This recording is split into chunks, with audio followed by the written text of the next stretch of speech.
정약용은 왜 사람을 믿지 말라고 했을까? 사람을 믿지 말라는 말은 늘 불편하게 들린다.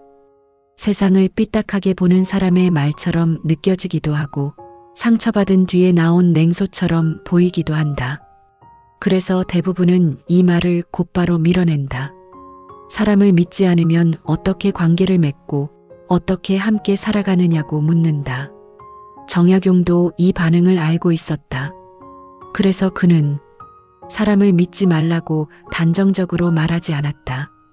그가 경계한 것은 사람이 아니라 사람에게 거는 기대의 방식이었다. 정약용이 살던 시대에도 사람들은 사람을 믿었다. 윗사람을 믿었고 제도를 믿었고 언젠가는 바로잡힐 거라는 말을 믿었다. 그 믿음은 처음에는 질서를 만들었다. 사람들은 쉽게 분노하지 않았고 조금 더 참았고 상황을 이해하려 했다. 하지만 정약용이 오래 지켜본 결과는 달랐다. 사람을 믿는 태도는 어느 순간부터 관계를 유지하는 힘이 아니라 사람을 붙잡아두는 이유가 되었다. 문제가 생겨도 사람들은 쉽게 떠나지 않았다. 그 사람이 원래 그런 사람이 아니라고 생각했고 지금은 상황이 안 좋아서 그렇다고 믿었다. 조금만 더 기다리면 달라질 거라고, 자신이 더 잘하면 관계가 회복될 거라고 생각했다. 정약용은 이 지점에서 멈춰섰다. 사람을 믿는 태도가 사람을 지켜주는지 아니면 사람을 더 오래 소모시키는지를 구분해야 한다고 보았다. 그래서 그는 사람의 마음을 분석하지 않았다. 누가 선한지 누가 악한지 판단하려 하지 않았다. 대신 반복되는 장면을 기록했다. 왜 항상 같은 사람이 더 많이 참는가? 왜 책임은 늘 가장 조용한 사람에게 남는가? 왜 문제를 만든 쪽보다 관계를 유지한 쪽이 더 지쳐가는가? 정약용에게 이 질문들은 성격의 문제가 아니었다. 도덕의 문제도 아니었다. 구조의 문제였다. 사람을 믿는다는 말이 어느 순간부터 자기 자신을 설득하는 말로 바뀌는 구조, 떠나지 않는 이유가 신뢰가 아니라 습관과 두려움이 되는 구조. 정약용은 이 구조를 보았기 때문에 사람을 더 믿자고 말하지 않았다. 오히려 정반대의 질문을 던졌다. 사람을 믿는 마음이 언제부터 자신을 해치기 시작하는가? 어디까지는 관계를 위해 감당해야 하고 어디부터는 더 이상 내 몫이 아닌가? 그래서 그가 남긴 말은 위로가 아니었다. 사람을 더 따뜻하게 보라는 말도 아니었다. 그는 사람에게 실망하지 않는 방법보다 사람 때문에 자신을 잃지 않는 기준을 먼저 남겼다. 이 이야기는 사람을 멀리하라는 이야기가 아니다. 사람을 의심하라는 말도 아니다. 정약용이 말하고자 했던 것은 아주 현실적인 질문 하나였다. 사람을 믿는다는 이유로 우리는 지금 어디까지를 감당하고 있는가? 믿음은 왜 기다림으로 바뀌는가? 정약용이 문제 삼았던 것은 사람을 믿는 마음 그 자체가 아니었다. 그는 믿음이 어떤 형태로 변질되는 순간을 주의 깊게 보았다. 처음의 믿음은 비교적 단순하다. 상대가 그렇게까지 나쁜 사람은 아닐 거라는 생각, 지금의 상황이 일시적일 거라는 기대, 조금만 지나면 정리될 거라는 판단. 2단계까지는 문제가 없어 보인다. 관계를 유지하기 위해 필요한 최소한의 여유처럼 보이기 때문이다. 사람들은 이 여유를 성숙함이라고 부른다. 하지만 정약용은 이 여유가 일정 지점을 넘어서면 성숙이 아니라 지연이 된다고 보았다. 믿음이 판단을 미루는 이유가 될 때 그 믿음은 더 이상 관계를 지탱하지 않는다. 오히려 관계를 고정시킨다. 문제가 생겨도 사람들은 즉시 묻지 않는다. 왜 이런 일이 반복되는지, 누가 책임져야 하는지, 구조가 잘못된 건 아닌지. 대신 이렇게 말한다. 지금은 말할 타이밍이 아니다. 조금 더 지켜보자. 괜히 관계를 망칠 필요는 없다. 정약용이 보기에 이 말들은 이해의 언어가 아니었다. 판단을 연기하는 언어에 가까웠다. 판단이 연기되면 결정도 연기된다. 결정이 연기되면 관계는 그대로 유지된다. 겉으로는 평온하지만 안쪽에서는 책임이 흐려지기 시작한다. 누가 무엇을 바꿔야 하는지, 어디서부터 잘못된 것인지 아무도 명확하게 말하지 않게 된다. 이때부터 믿음은 관계를 지키는 힘이 아니라 사람을 그 자리에 묶어두는 이유가 된다. 정약용은 이런 장면을 개인의 약함으로 보지 않았다. 그는 오히려 믿음을 미덕으로 과대평가하는 문화를 문제 삼았다.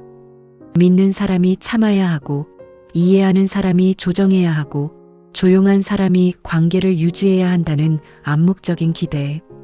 이 구조 안에서는 문제를 만드는 쪽보다 문제를 견디는 쪽이 더 많은 역할을 떠안는다.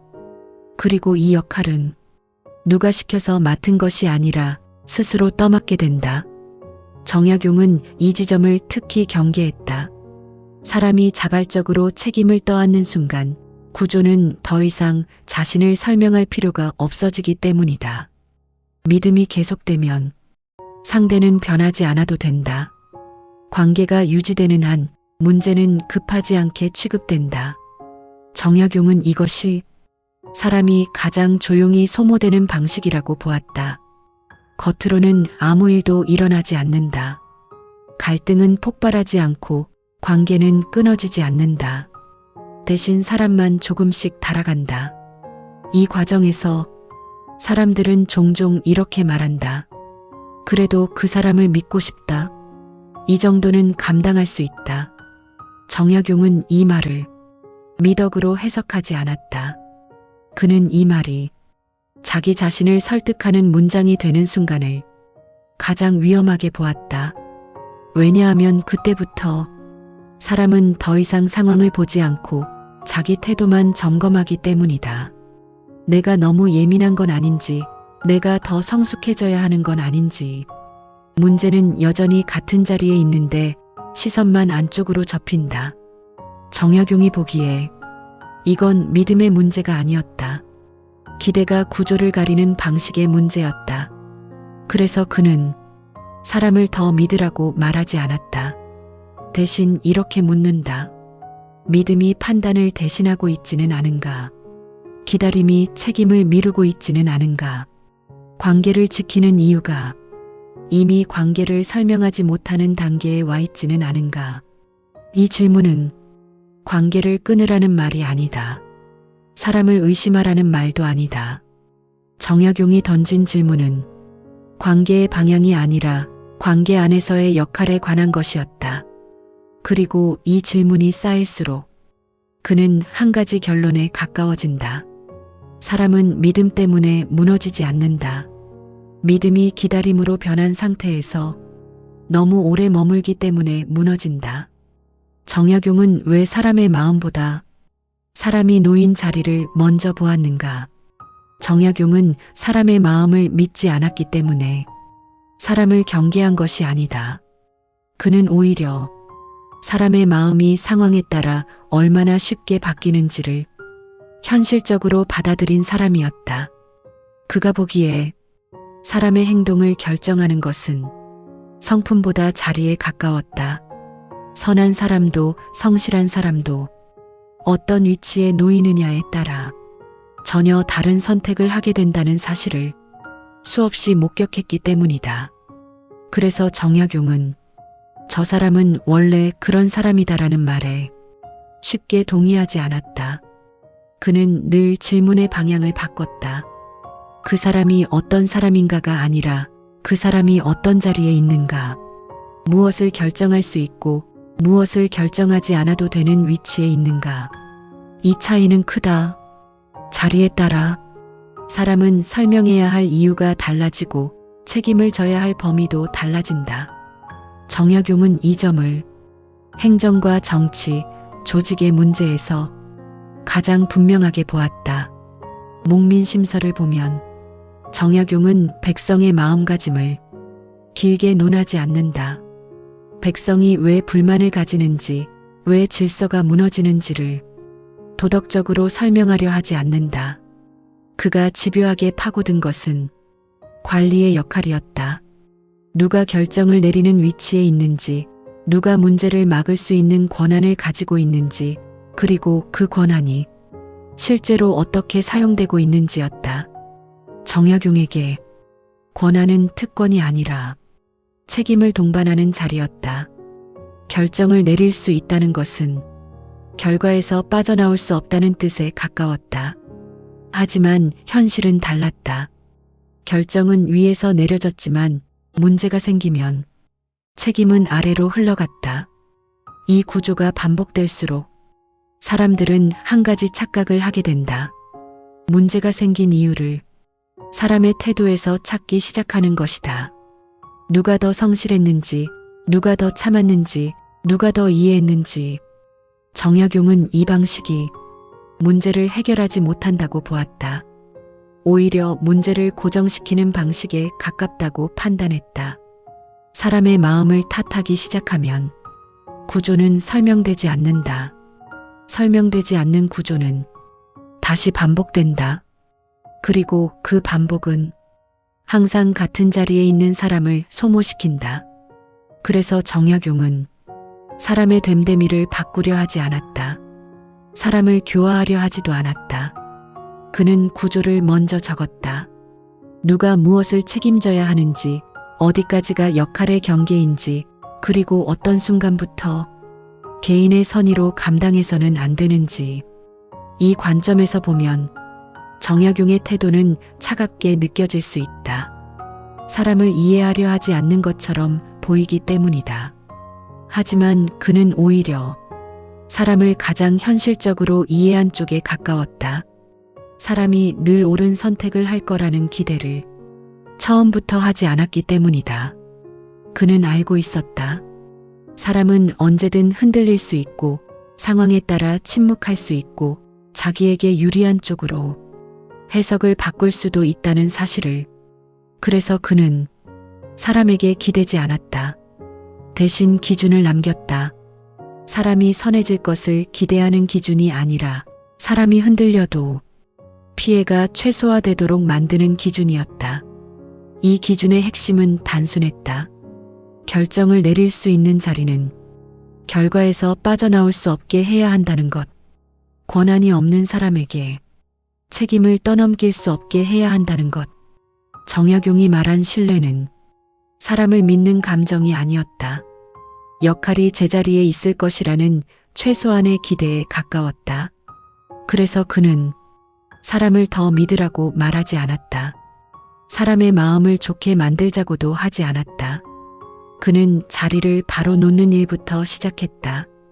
이 지점에서 정약용의 생각은 도덕이 아니라 설계가 된다. 왜 믿는 쪽만 조용히 망가지는가? 정약용이 가장 오래 바라본 장면은 사람이 분노하다가 무너지는 순간이 아니었다. 그가 주목한 것은 아무 말도 하지 않은 채 조금씩 달아가는 과정이었다. 문제가 생겼을 때 사람들은 처음부터 침묵하지 않는다. 대부분은 한 번쯤 말해보려 한다. 조심스럽게 꺼내고 상황을 설명하고 이해를 기대한다. 하지만 그 시도가 받아들여지지 않을 때 사람들은 다음 단계를 택한다. 말하지 않는 쪽이다. 정약용은 이 침묵을 패배로 보지 않았다. 그는 침묵이 대부분 기대에서 출발한다는 사실을 알고 있었다. 아직은 믿고 싶다는 마음, 지금은 타이밍이 아니라는 판단, 괜히 관계를 흔들고 싶지 않다는 두려움. 이 모든 것이 겹치면 사람은 문제를 해결하기보다 자기 반응을 조절하기 시작한다. 조금만 더 참자. 이번만 넘기자. 내가 예민한 건 아닐까? 정약용이 보기에 이 문장들은 상대를 이해하는 말이 아니었다. 자기 자신을 설득하는 말에 가까웠다. 이때부터 변화가 시작된다. 문제는 그대로인데 사람의 기준만 내려간다. 처음에는 감당할 수 없다고 느꼈던 일이 어느 순간부터는 일상처럼 받아들여진다. 정약용은 이 과정을 가장 위험하게 보았다. 왜냐하면 이 단계에 들어서면 사람은 더 이상 상황을 판단하지 않기 때문이다. 상황은 고정되고 사람만 계속 적응한다. 믿는 쪽이 망가지는 이유는 여기에 있다. 상대가 악해서가 아니다. 믿는 쪽이 관계를 유지하기 위해 자기 자신을 조정하기 시작했기 때문이다. 정약용은 이 구조를 여러 자리에서 확인했다. 관계에서도 조직에서도 제도 안에서도 항상 같은 흐름이 반복됐다. 문제가 발생한다. 책임을 묻는 대신 상황 설명이 먼저 나온다. 상황이 설명되면 기다림이 합리화된다. 기다림이 길어질수록 떠나는 선택지는 점점 사라진다. 그리고 어느 순간 사람은 이렇게 말한다. 여기까지 온 게 아까워서, 지금 나가면 더 손해일 것 같아서. 정약용은 이 말을 감정의 문제로 보지 않았다. 그는 이 말을 구조가 만든 선택지의 결과로 보았다. 떠나기 어려운 구조, 말하기 부담스러운 구조, 참는 쪽이 더 성숙하다고 평가받는 구조. 이 안에서는 믿는 쪽만 계속해서 비용을 지불한다. 시간을 지불하고 에너지를 지불하고 끝내는 자기 존엄까지 지불한다. 정약용은 이 상태를 오래 지속한 사람에게 더 참으라고 말하지 않았다. 그는 그 선택이 이미 충분히 많이 이루어졌다는 걸 알았기 때문이다. 그래서 그는 믿음을 회복하자고 말하지 않았다. 대신 질문을 바꿨다. 지금 이 관계에서 당신이 감당하고 있는 것은 정말 당신의 몫인가? 아니면 구조가 떠넘긴 무게를 혼자 들고 있는 것은 아닌가? 이 질문은 관계를 깨뜨리기 위한 질문이 아니다. 관계를 유지하기 위해 사람이 어디까지를 감당해야 하는지를 다시 설정하기 위한 질문이다. 정약용이 말한 기준은 여기서 시작된다. 믿음을 계속 유지할 것인가의 문제가 아니라 자기 자신을 더 내주지 않을 선을 어디에 그을 것인가의 문제였다. 그래서 그는 믿는 사람에게 더 강해지라고 말하지 않았다. 대신 더 이상 혼자 버티지 않아도 되는 지점을 분명히 하라고 말했다. 이 지점에 이르면 믿음은 더 이상 기다림이 아니다. 기다림은 선택이 되고 선택에는 책임의 방향이 생긴다. 정약용이 보기에 사람이 가장 크게 망가지는 순간은 믿음을 잃었을 때가 아니라 믿음 때문에 자기 자신을 계속 미루게 될 때였다. 그래서 정약용은 신뢰 대신 무엇을 남겼는가? 정약용이 사람을 믿지 말라고 했다는 말은 오랫동안 오해되어 왔다. 그 말은 사람을 경계하라는 뜻도 아니고 관계를 피하라는 조언도 아니다. 그가 경계한 것은 사람 자체가 아니라 사람에게 모든 것을 맡기는 태도였다. 정약용은 사람이 언제든 변할 수 있다는 사실을 부정하지 않았다. 오히려 그 가능성을 너무 잘 알고 있었기 때문에 사람의 마음에 구조를 맡기지 않으려 했다. 그래서 그는 신뢰를 쌓는 방법을 말하지 않았다. 대신 신뢰가 무너졌을 때 사람이 어디까지 버텨야 하는지를 정리했다. 그의 기준은 냉정했다. 하지만 그 냉정함은 사람을 밀어내기 위한 것이 아니라 사람을 보호하기 위한 것이었다. 정약용이 말한 기준의 핵심은 아주 단순하다. 내가 통제할 수 없는 것까지 내 책임으로 끌어안지 말 것. 내가 결정하지 않은 결과를 내 태도의 문제로 바꾸지 말 것. 그리고 역할이 없는 자리에서 끝까지 헌신하지 말 것. 그는 이 기준이 없을 때 사람이 얼마나 쉽게 소모되는지를 너무 많이 보았다. 믿음은 사람을 연결하지만 기준은 사람을 지켜준다. 정약용은 믿음을 없애자고 말하지 않았다. 다만 믿음 위에 반드시 기준이 있어야 한다고 보았다. 기준 없는 믿음은 언제든 기다림으로 바뀌고 기다림은 가장 조용한 방식으로 사람을 무너뜨리기 때문이다. 그래서 그의 말은 차갑게 들린다. 사람을 위로하지 않고 괜찮다고 말해주지 않는다. 하지만 그 말은 이렇게 들려야 한다. 더 이상 혼자서 모든 걸 감당하지 않아도 된다. 그건 배려가 아니라 구조의 공백이다. 정약용의 말은 사람을 떠나게 만드는 말이 아니다. 사람이 자기 자신을 잃지 않게 만드는 말이다. 오늘도 많은 사람들은 사람을 믿는다는 이유로 조금씩 자신을 낮춘다. 문제를 설명하기보다 자기 태도를 점검하고 구조를 묻기보다 자기 성숙을 요구한다. 정약용은 이 선택이 얼마나 위험한지 이미 알고 있었다. 그래서 그는 사람을 믿지 말라고 말한 것이 아니라 사람에게 전부를 걸지 말라고 말했다. 이 말은 관계를 끊으라는 말이 아니다. 차갑게 살라는 말도 아니다.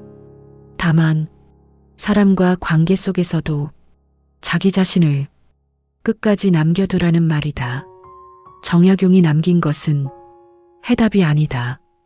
위로도 아니다. 하나의 기준이다. 세상이 이럴 때 사람이 어디까지를 자기 몫으로 착각하면 안 되는가? 그 기준이 있다면 믿음은 더 이상 사람을 망가뜨리지 않는다.